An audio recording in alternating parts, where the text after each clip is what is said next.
Hi everyone, and welcome to Work with Purpose, a podcast about the Australian public sector and how it serves the Australian community. My name's Michelle Ainsworth, and I'm a former editor of politics at the ABC and a 2023 Churchill Fellow. My research topic focused on the global decline of trust in democracy, examining how media organisations are tackling this challenge. With me in the studio is IPAA's National Secretary, Samantha Palmer, who's also the interim Commonwealth Aviation Consumer Ombudsman. Before we get started, I'd like to acknowledge the traditional owners and the land on which we're meeting here in Canberra, the Ngunnawal people, and pay our respects to their elders past, present and emerging. I acknowledge the ongoing contribution they make to the life of our city, and I extend that respect to other First Nations families connected with this region. I'd also like to acknowledge the custodians of all the lands from where you are listening from. Today we have a very special conversation lined up for you with Sir Geoff Mulgan, who we nabbed while he's visiting Australia. Geoff's had such a varied career. He's a Professor of Collective Intelligence, Public Policy and Social Innovation at University College London, a former CEO of Nesta, and has served as a strategic advisor to Tony Blair and governments worldwide, including here in Australia. Geoff describes himself as an academic, writer, sometime bureaucrat, CEO and social entrepreneur who's curious about how the world works and how to improve it. Sir Geoff Mulgan, welcome to Work with Purpose. Thank you for having me. And Sam, thank you for coming in and joining us. My pleasure. Let's start off with, a biggie. It really feels like the world is in a really weird place right now. Geoff, where are we? Australia's relatively sane, but certainly in Europe it feels like this is a very hard time to govern. You don't know next week what the tariffs will be, which country's about to be invaded, what sort of social media crazy hysteria will be dominating the public's minds. And yet it's also a time when the public wants governments probably to do more than they did 20 years ago. There's more, demands on health or the economy or the environment. And so there's a weird paradox of intense demands, a sort of crazy environment which makes it very hard to think and act long term. And I think also in many countries, a quite unhappy relationship between bureaucrats, and I've been a bureaucrat most of my life, and politicians, with both slagging each other off rather a lot in private and not quite finding the common cause you need to actually solve problems. And I guess from that, certainly my time in the press gallery over the years, I saw a lot of that polarisation in the media and in political life really expand. And I know we're nowhere near sort of the other side of the world, but we are all connected now globally through big tech. And so are there lessons or are there things that we should be thinking about to try and prevent? Can we prevent? Yeah. Well, I mean, the city I live in, according to Elon Musk, the world's richest man who owns X, London has an absolute crime epidemic, is run by Sharia law. It's about to have a civil war. In fact, the murder rate's at a pretty much all-time low. Nowhere is run under Sharia law. So there's a kind of fantasy being driven by some very powerful corporate interests, and at the same time, actually, Russia and China doing very aggressive cognitive warfare to confuse people, to distract, to create chaos and polarization in the democracies. I think we haven't really reacted enough. I think we don't have strong enough laws, institutions, counter forces to stop this kind of craziness being, in a sense, destroying our ability as a society to think clearly. You say you're curious about how the world works and how to improve it. Have public institutions around the world lost the art of curiosity and with that the drive to innovate in how they deliver services to the community? I think innovation is always difficult for governments, and strangely, it's become less well organised in the last 10 or 20 years, probably since the financial crisis. So it's very weird. If you look at business, a company like Amazon this year will spend probably well over 100 billion Australian dollars on innovation and R&D. Now, that is vastly more than almost any government in the world. And in governments, the idea that you need to, as Amazon does, really systematically develop new services, new ideas, test them out rigorously, and then scale them rapidly. That happens still in an almost amateurish way in most of the public sectors across the world. They do not approach schooling or crime or courts or health or even democracy in anything like that way. And I think that's a problem. I think that's creating a widening gulf between extraordinary technological dynamism and innovation. 1.5 trillion was spent on AI last year globally, and governments which often seem too rigid, too slow to adapt, too stuck in old methods, which maybe did work 20, 40, 50 years ago, but don't work so well today. So I think we have a deep sort of structural problem, which I would characterize as great fluidity in the external environment and speed of change, and often rigidity within governments. It kind of feels like for a lot of systems within government, it's set and forget. Like the school hours are still the same school hours that when I went to school many, many years ago. Like nothing's changed in some of the, even though we know that there's evidence that kids perform better later in the day. And so we don't seem to sort of have those big conversations. Yeah, I mean, one interesting counterexample on school hours is the city of Barcelona, which started looking at time management across the city. Are there new ways of organising time, like school opening hours or when people go to work, to improve people's well-being, make it easier to combine being a parent and having a job? And so they've shifted around the time organisation of the city in quite intelligent ways. But as you say, in most countries, it didn't even occur to anyone to ask that question. And this mountain of evidence showing that teenagers think better later in the day, that it's not great to get them out of bed at 7 or 6:30 in the morning, has just been ignored by most education systems, which is kind of weird. I had hoped that COVID might have changed some thinking on that, but no, we went back to our set ways. And we'll talk more about innovation later, but first, if we can zoom out a little, you've got deep experience in Australian government systems, both as an ANZOC Fellow and as an advisor to governments over the years. Is there something distinctively unique about the Australian public service that stands out from other parts of the world? Well, I think more and more you stand out for relative stability, actually. That you haven't, your economy has been growing for as long as anyone can remember. You haven't had anything like the political turbulence of the US, but also many other countries. And your public service at state and Commonwealth level, therefore, has been able to get on with the job. Reasonably well resourced. Everyone thinks they haven't got enough money, reasonably able to look at problems, to develop policies, to implement them over time. And in a way that probably didn't look so special 10 or 20 years ago, but it does look rather enviable if you're coming from a country like the UK, where our public service has been in really 15 years of trauma with austerity and Brexit, political turbulence, COVID, and so on. What I think Australia could be doing and should be doing is actually using that extraordinary and, as I say, relatively rare solidity, strength, and clear values, which are, you're not a corrupt public service, like, again, many others, I'm afraid, around the world are. You should be using that for really pushing the frontiers of what should government be in the late 2020s. And that's what I think you could be doing, a bit more of that to help the rest of the world, to give models for us to copy and learn from. You've got all the underlying conditions to do that really well and really systematically. But perhaps precisely because things are relatively stable, there isn't the drive, the hunger to really experiment and push the boundaries. Sam, turning to you, Australia is a very different country than it was 125 years ago when the Commonwealth Public Service was first established. What does trust and integrity look like now in a modern public service? It's a great question, and it's something that the Australian Public Service Commission has been working on through measuring trust, remembering all the reforms and the expert advice that has been received over a number of occasions.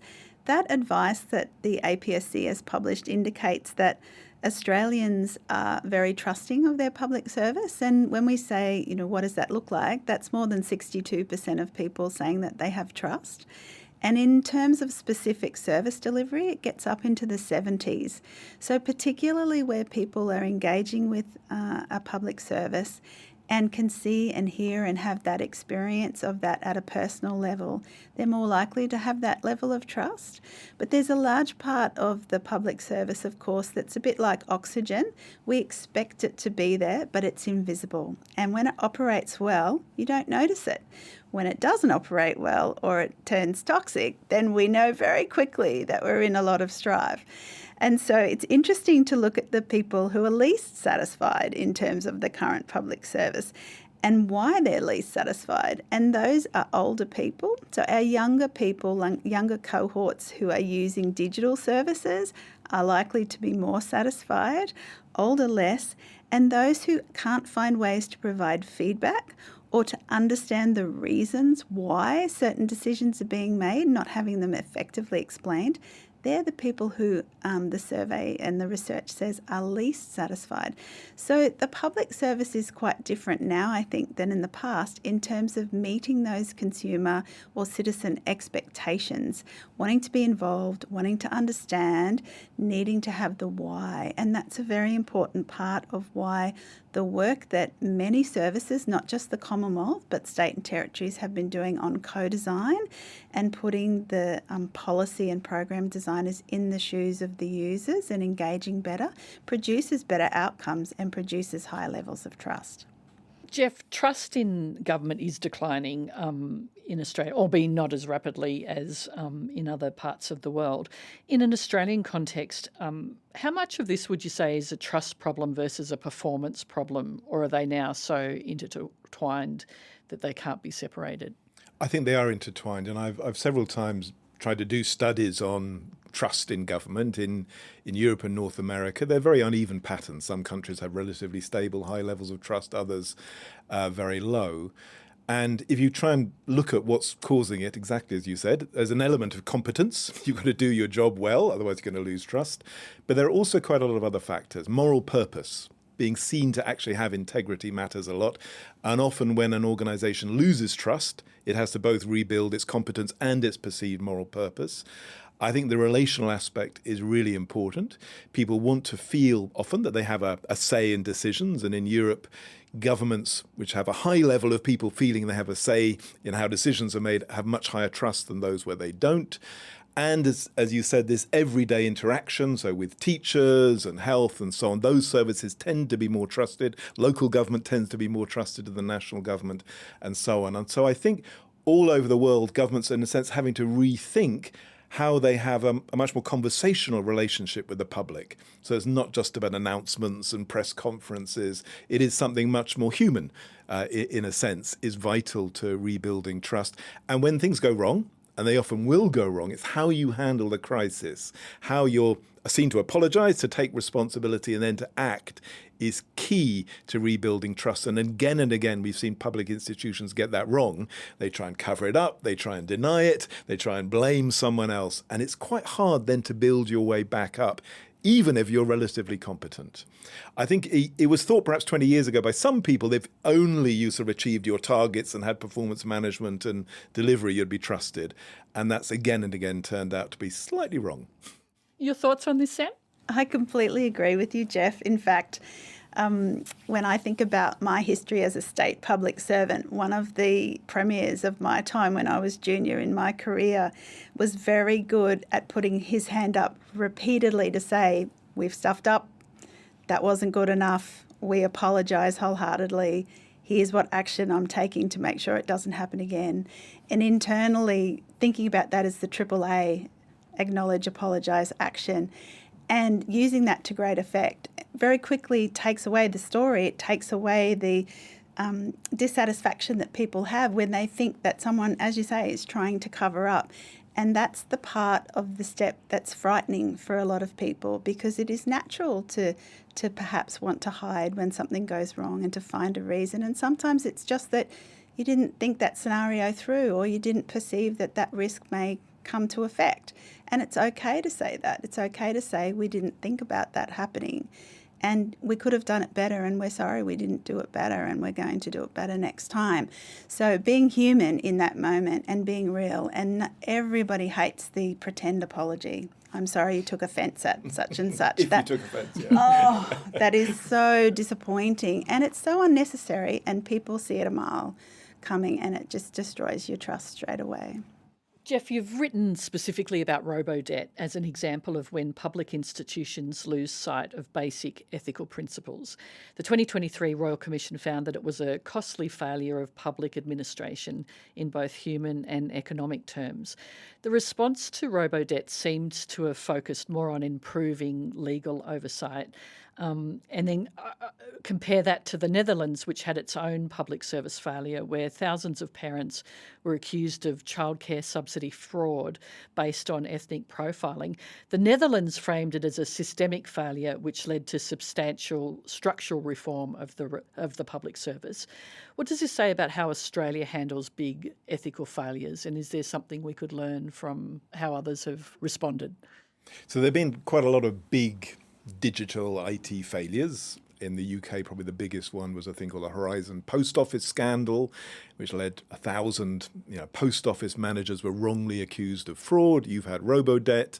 As you say, there have been quite a few in countries like the Netherlands. And I think there are lots of lessons to learn from those, because we are going through the next 10 years. There will be massive investment in AI in public services, and it's important we don't repeat the same mistakes. Now, that's partly, I think, a matter of expertise.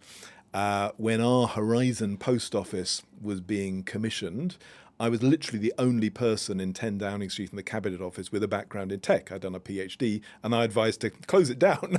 But I was overridden by people who were easily manipulated by the vendors, including Peter Mandelson, rather famous at the moment. And so I think it's vital in this era that at the highest levels of public service, you need a critical mass of people who've just got a feel for how software works, what can go wrong, what's plausible, what's not, so they can't be manipulated by, in our case, it's Palantir is the most recent example of selling an extraordinarily costly and quite dangerous system. I think the second thing goes back to what you were saying earlier, is actually test these things out with users. Don't have an enormous blueprint, an enormous project, which then lands on the public service. Iterative testing with the public, with the managers or staff who'll be using it, is always vital to get rid of the bugs. And that didn't happen properly in any of these examples. There was proprietary, it was secretive, it was imposed in sort of big bang implementations, which then unraveled very quickly. And then, as you say, there has to be an ethical dimension to this. Our data and what's done with our data is a deeply ethical question. If you're going to have algorithms which are using risk profiling, as happened in the several Dutch examples, that needs to be transparent. Otherwise, you will get all sorts of racial and other biases embedded in how your public service works. And at some point, that will become visible and will, again, destroy trust. So having an ethical lens and a technology competence lens built into procurement, commissioning, and then staged implementation, which has learning built in. These are the minimum things we need to do to ensure we don't have floods of AI scandals in the next 5 or 10 years. Unfortunately, most of what I've described isn't being done. So if I had to make one prediction, it's that there will be lots and lots of AI-ish scandals in pretty much every country across the world in the next 10 years. And the smart governments will get ahead of that. When we caught up in London last year, we were talking about how the public needs to see institutions stand up for them. And you mentioned there were 3 things that were essential when dealing with the fallout of a big institutional failure like robo-debt. It was that you had to, and Sam mentioned it, had to apologise, return to what your social contract or mission was, and develop a new way of engaging with the public. Looking at the Australian Public Service, do you think they've done enough to rebuild trust with the community it serves? I don't really feel qualified to answer that. And there are probably lots of different answers in different agencies and different state governments and Commonwealth. I would just reiterate, as Sam said, there does often need to be, though, this conversational approach with government. Sometimes that means politicians using social media, every day to be telling a story of what they're doing, what's happening, what isn't, and probably also more public servants being willing to be more visible, which is sometimes a tricky topic, but I suspect we're in an era where more and more have to be willing to be a face of the state and not just to hide behind a bureaucratic role. But I also think, and we did talk about this once before, and one of my main areas of work is the design of new public institutions, because I think in many fields we need actually a very different kind of public institution to solve problems and provide services. And most of our public institutions look pretty much the same way they did 20, 40 or even 100 years ago. If you were designing a new Australian institution from scratch, what would it be? And what do you think's missing from our current institutional landscape in Australia? So at the moment, I'm working with a little team around the world. We're based in Brazil and India and the US and Europe, working with various governments and foundations on exactly that question. And our premise is that the last 20 years have seen extraordinary innovation in organizational forms. Companies like Google, Alphabet, TikTok, platforms like Airbnb and Uber, but also in civil society, things like Wikipedia or citizen science. By comparison, the public sector still has its sort of very traditional pyramid-like organograms, agencies set up by law, which could have been set up in 1970 or 1950. And that's a problem because there's a whole series of tasks at almost every level which are missing appropriate institutions. So an obvious example is regulation of AI, which pretty much every country is sort of struggling to work out how to do that. A few have started creating regulators. Spain has, China has.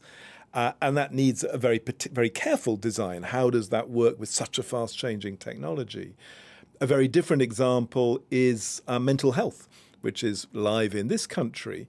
Most countries have very strong institutions around physical health, hospitals and so on, and very weak ones around population mental health. Now, that's going to be a very different kind of institution to a regulator or a funder. And what we've been trying to do in the last few years is publish methods, case studies, ideas of how to do that. And one which I've been working on this week came out of a gathering we had last month at Harvard on cities. What are the new institutions at a city level which we need in the next 5 or 10 years? And we had cities from around the world gathered. And one topic was emergencies. So more and more cities are facing a constant flow of emergencies, floods, heat, fire, but also terror attacks and so on. And the ways of responding to an emergency are different from 20 years ago. Lots of new intelligence tools for data, satellite observation, analysis, AI, but also new ways of thinking about social capital, what makes a city resilient, so people can pull together very fast when something shocking happens. So there's no shortage, I think, of gaps. What's strange is all over the world, the public sector slightly lost the ambition, the capability, the confidence to design new institutions. It was very different in other periods. So in Europe, the 1940s, for example, was a period of incredible institutional innovation. Or there were ones like, in my country, the NHS or the BBC, or in America, things like DARPA. And that sort of disappeared in the 80s, 90s and 2000s. Perhaps an assumption business was better at doing things than government. But I think given the challenges facing governments all over the world, they need to recognize it's not enough just to reform existing institutions. Sometimes you need ones with a new ethos, new methods, new people to do the job well. Well, there you go, Sam. There's a challenge for you. Indeed. And I think this is the great thing about having a professional body for public servants, public administrators, and all those who contribute from academics and charitable institutions and the community organisations that actually contribute to deliver public administration. These things are not just done by public servants alone. And bodies like IPAs in the state and territory, in the divisions, but also nationally, thinking very broadly about the craft of being effective public administrators. What does that require? What does that mean for us in terms of ethical frameworks, in terms of professionalism frameworks? How can we add to the work that's done by those who are in charge of the quality and capability of services, agencies like public service commissions that exist right across different jurisdictions, but how can we add to that, on top of that, professional capability in the role of IPA? And so encouraging people to think not only about what the professional technical advice that you're getting in your jurisdiction, but what other advice and support is available through your professional bodies and through academic institutions and through think tanks, thinking more broadly about your own practice in that way. Geoff, with one of your many hats on at University College London, you're looking at intelligence, AI and algorithmic governance. All governments are grappling with how to best apply algorithmic decision making. Who do you think is doing it well in this space, and what framework should the APS be looking at as it builds its capacity in this space? Because, as you said, there's so much going on, and everyone's realising that regulations have not caught up at all with the technology advancements we've been seeing over the years. So as you say, I teach a course on AI in government to people from governments around the world, which I try and make as boring as possible. Because the problem with AI is people think of it as something magic. You sort of spray it on. And so we go through in detail how AI is being used in criminal justice, in health, in tax collection, in welfare, in policy design, in evidence. And there's lots and lots of different ways AI has been used for decades. And so quite a lot has been learnt. It's quite boring. It's a set of tools, it's got strengths and it's got weaknesses. And I think for most governments are still, especially ministers, in the kind of magic phase. They think they have to sort of spray AI on everything, and they incentivize public servants just to prove they've deployed it fast, which is not a smart way of doing anything. So I think we definitely need much more skilling, obviously, many more courses which look in detail at the pros and cons, and ideally aren't provided by the vendors. Most of the courses governments are doing are provided by sellers, which is insane. I'm not sure with any other field where we'd allow that to happen. We need evidence orchestration. Almost no country on the planet, as far as I can tell, and I did another search last month, has anybody whose job it is to look at all the AI deployments and ask, is it working? Is it cost effective? Is it delivering ROI? All those sort of questions, which are pretty basic. Some have lists, some have frameworks, but as far as I can tell, not a single Ministry of Finance or Treasury anywhere in the world has really created a proper sort of learning system around AI, which again guarantees there'll be some successes, but lots and lots of failures and lots of wasted money. And then the procurement and commissioning task is quite a specialized one. And the Institutional Architecture Lab, which is this team I helped set up a couple of years ago, we about a year ago published a whole set of proposals on the commissioning of AI, which came out of work with Singapore, Estonia, Finland, India, and others. But really emphasized that actually procurement is still a relatively low status activity in most governments. It's 12% of GDP across the OECD. Quite a large part of that is going to be AI. So we can't afford to do this in an amateurish way, and we can't afford to it be captured by the vendors who are doing great things. OpenAI, Google, Meta, and I'm admiring of lots of what they do, but they can't be in charge of the purchasing and the training, because that will guarantee we, the public sector, get bad value for money. Sam, one of the things that our senior public servants, I know, fear is that the workforce in Australia has become very risk adverse when it comes to AI, especially post robo-debt. How do you overcome that? Is it, as Geoff was talking about, training? There's lots of things, and in fact, mindset is the first part, and you can see in the Commonwealth there's been a lot of emphasis on behaviours and mindset. How are people thinking? Because doing nothing can be far more risky than doing something. And that's where we can get caught, right? The challenge in the public service for many people is they have too much to do, and prioritising and engaging and learning a new skill and identifying how to practically and appropriately adopt a new technology into the system requires a lot of effort. And so it's great to see a number of departments and systems issuing very clear guidance to support entities, individuals, leaders and managers on how to do this, sharing their experience, sharing their learning, being very open about when things don't deliver as they expected, learning about the promises that don't actually deliver the outcomes, which is something that we've all seen in many examples. But having that learning mindset and having that approach to sharing is really helpful in this space. And it's just great to see it in preparation for this conversation, having a look at how many departments, how many jurisdictions have clear guidance and how they've provided that in a way that makes it engaging and isn't just a boring list of things to do, which we love our little templates when we're public servants. There's nothing better than a tick list, but actually thinking about how to engage us as humans with that curiosity about how to use this technology ethically, appropriately, productively, efficiently is also really clear to see. Maybe I could just throw in sort of two examples of that. So I used to run a fund for the British government on commissioning AI to help teachers.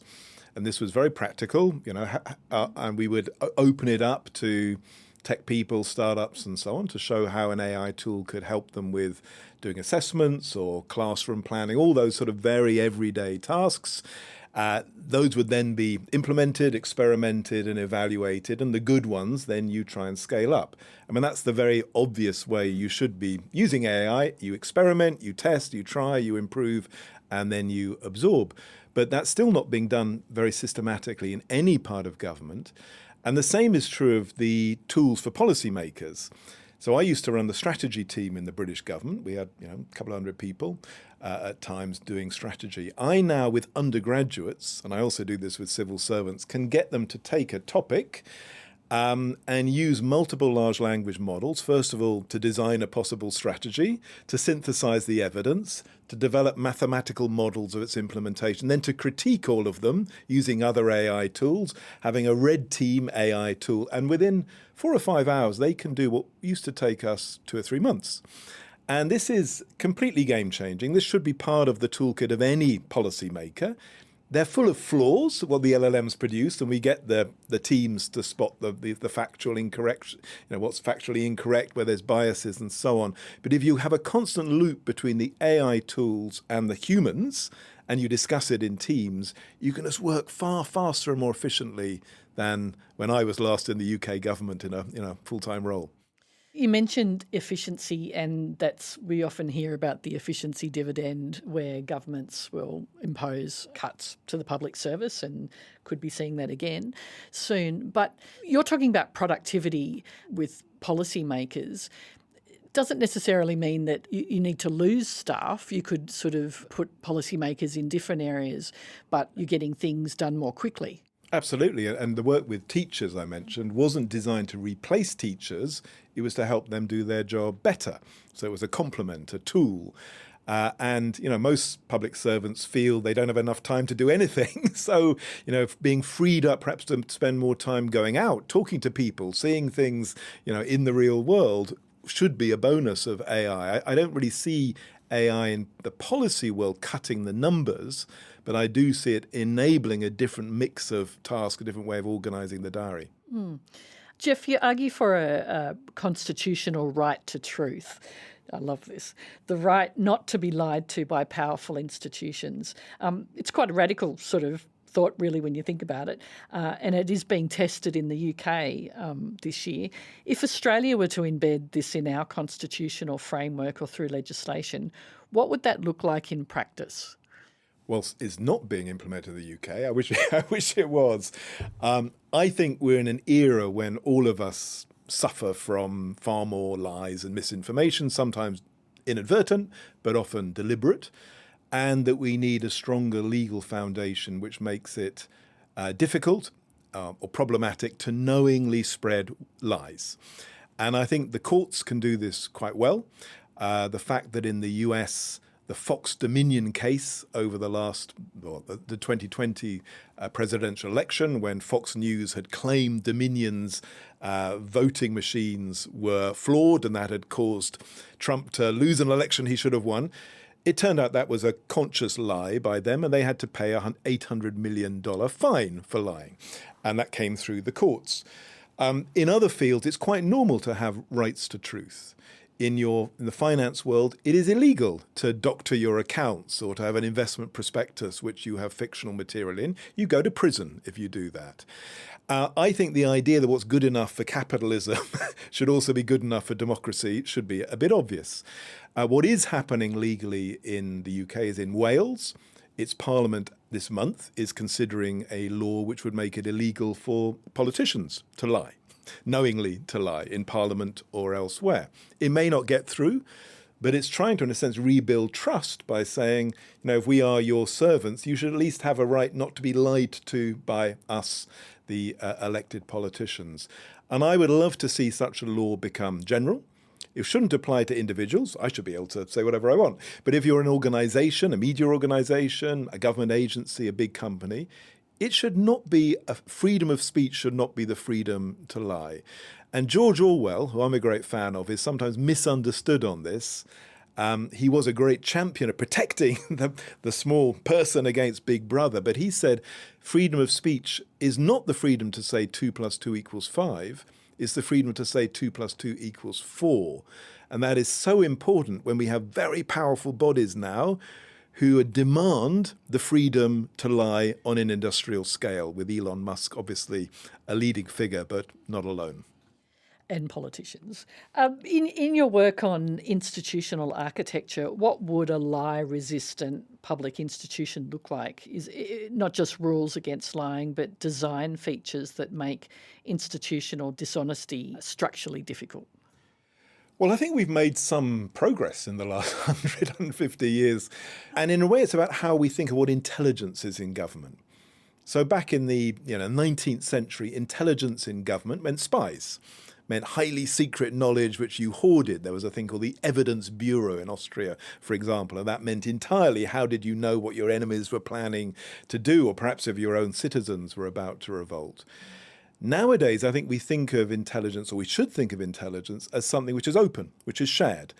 And in the last 20 years, lots of governments have opened up data. Millions of data sets have been opened up in machine-readable form, including here.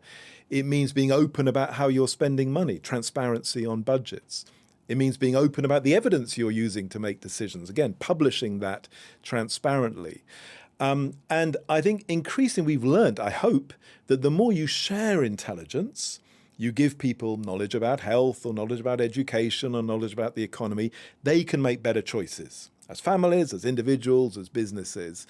And in a sense, that's what we need to design into the next generation of public institutions, where that, I call it generative shared intelligence, is right at the core of what they do. And that's as true for a neighborhood body thinking about a new play area as it is at a global level for the next generation of global institutions which might govern outer space or the oceans or cyber security. And that should be the default, that intelligence is open, transparent, and shared. And in a way that is absolutely aligned with a right to truth, a right to the public to have access to the most reliable, the best possible knowledge to help them make decisions in their lives. Sam, do you want to comment on that? I do actually, having worked at the Australian Bureau of Statistics.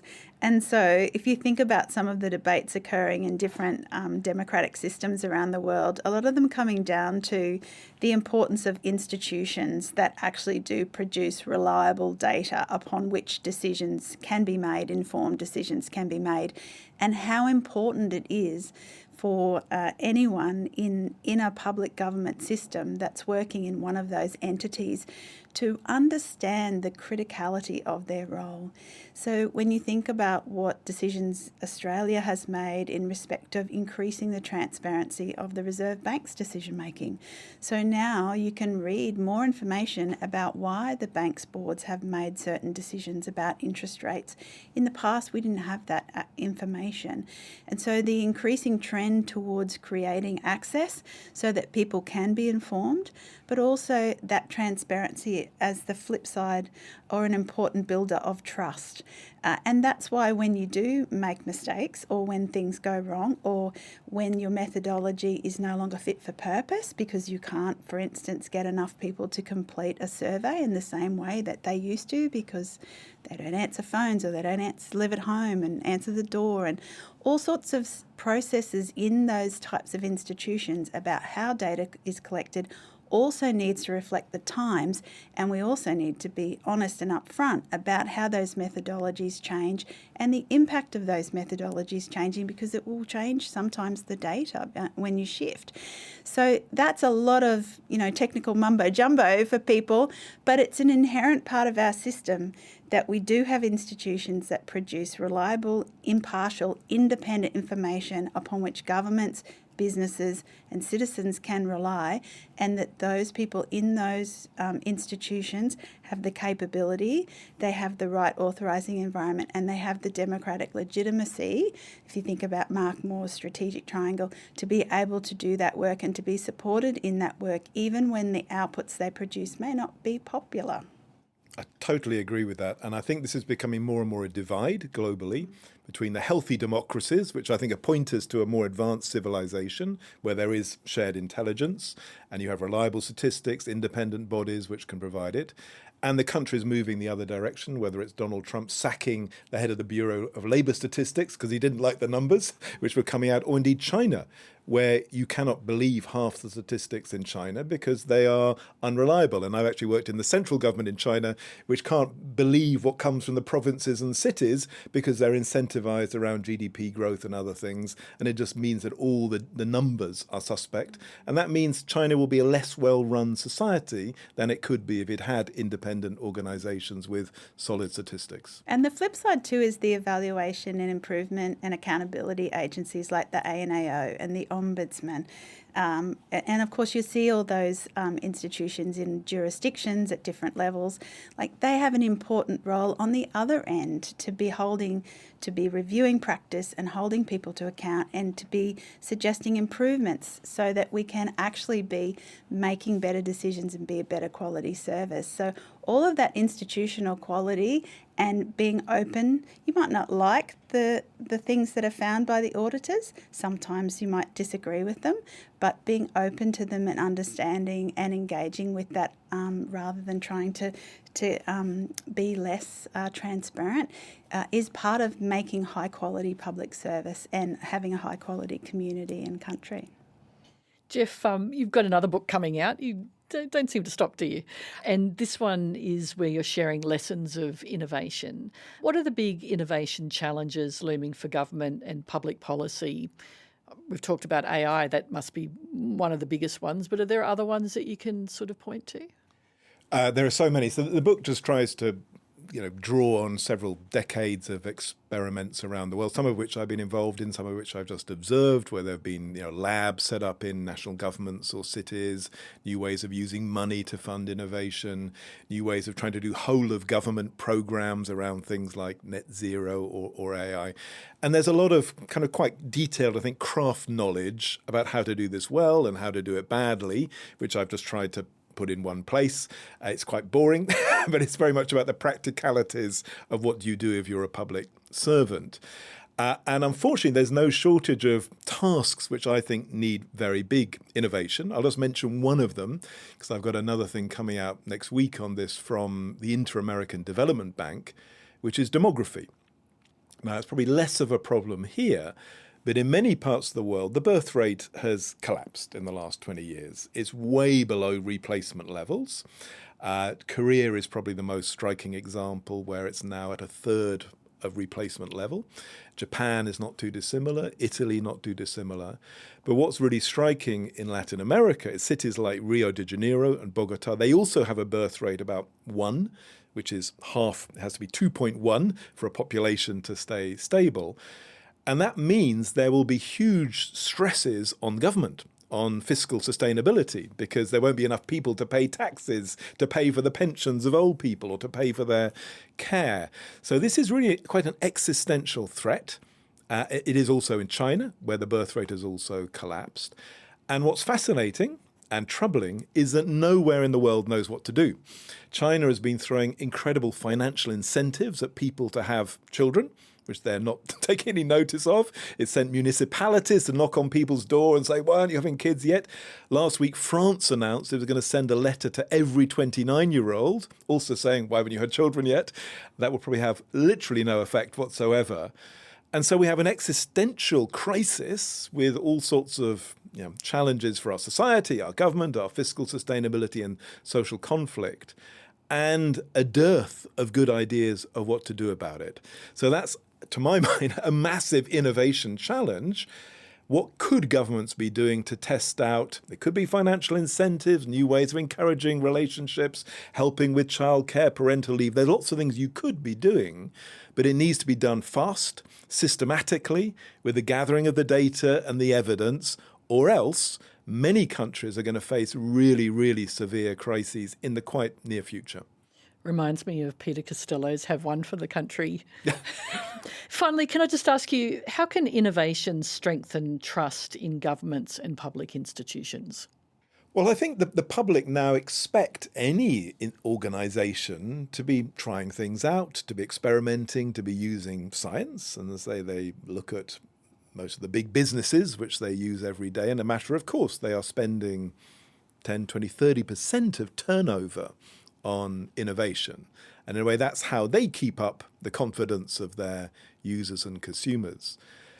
Almost no government spends anything like 1% on innovation. So they are often seen, therefore, as sluggish, slow-moving, behind the times, unable to keep up with the pace of change. And that's one of the things which I think undermines trust. I think this also affects democracy. So one of the weird things about democracy, and I'm doing quite a bit on democracy with colleagues here in Australia, is that most of the forms of democracy were set in the 19th or even the 18th centuries. You send a group of people to a parliament in the capital city, they sit in a chamber, there's an election every 3, 4 or 5 years, they pass laws, which was great in 1890.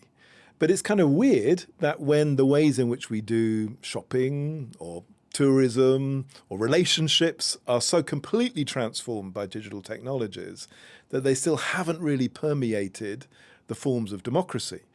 And to my mind, the big challenge of reinventing democracy is how can a democracy make the most of the collective intelligence of a whole society? The ideas, the insights, the brain power of millions of people. So you don't just rely on the people who happen to be sitting in Parliament, however wonderful they are. That's the possibility of our era, is to really reimagine democracy in a way which aligns with all the other things we've been talking about here, about using data and knowledge and insight of all kinds as a matter of course.